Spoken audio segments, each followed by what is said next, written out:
তার হাতে নাই মানে অন্য কোথাও আছে।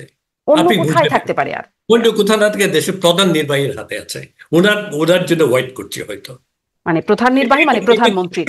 বিষয় নেই। আপনি পরবর্তীতে সরকারের সাথে কাজ করতে পেরেছেন, স্বরাষ্ট্রমন্ত্রীর সাথে আপনার কথোপকথন বা মন্ত্রণালয়ের সাথে যোগাযোগ হয়েছে, কেন এটি আসলে আলোর মুখ দেখলো না?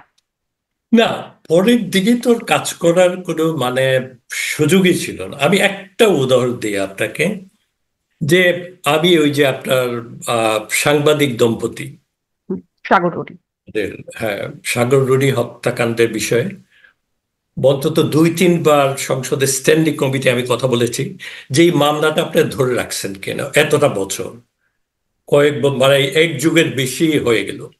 তে ওর একটাই কথা, আমি থার্ড টাইম ফোর্থ টাইম যখন আমি কথা বলি তখন স্ট্যান্ডিং কমিটির চেয়ারম্যান এবং কনসার্ন মিনিস্টার আমাকে বললেন, ভাই এইটা নিয়ে আর কথা বললেন না, থামেন, এইটা আমাদের হাতে নাই।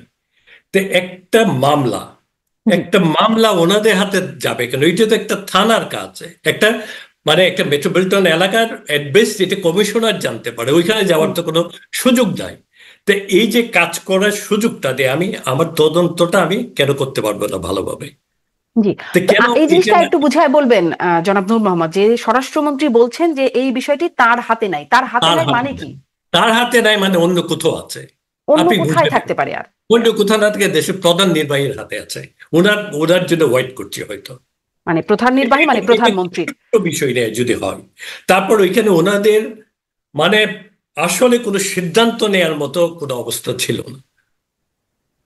আর এই যে আপনি কাজটা করবেন, যে এইখানে দেখলাম ওরা তো দলীয় কথা দলীয় কাজ ছাড়া ওই যে আপনি পেশাদারিত্বে কেউ কোথাও কাজ করবে কোনো কিছু করবে ওই অবস্থানটা ছিল না।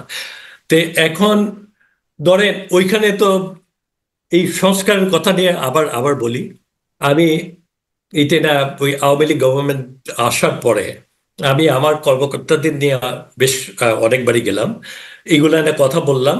এইগুলা মানে কোনো আর পাচ্ছে কোনো গুরুত্ব, কোনো ধরনের ইম্পর্টেন্স পাচ্ছিল না। ওই একই যে এগুলা নিয়ে কথা বলার সময় নেই, এটা পলিটিক্যাল গভর্নমেন্ট। তো এখন পলিটিক্যাল গভর্নমেন্ট যদি চাই পুলিশ সংস্কার করা, দেন পুলিশ যদি সংস্কার হয়, পুলিশ যদি স্বাধীন হয়, পুলিশ যদি নির্ভয়ে কাজ করে, এটা কোনো সরকার চাবে না আমার মনে হয়, আমার অভিজ্ঞতা। তাহলে আসলে সংস্কার করেই বা খুব লাভ আছে কি? মানে পরবর্তীতে যখন আবার পলিটিক্যাল গভর্নমেন্ট আসবে আসবে আবার তাই তো পলিটিসাইজড হবে নাকি?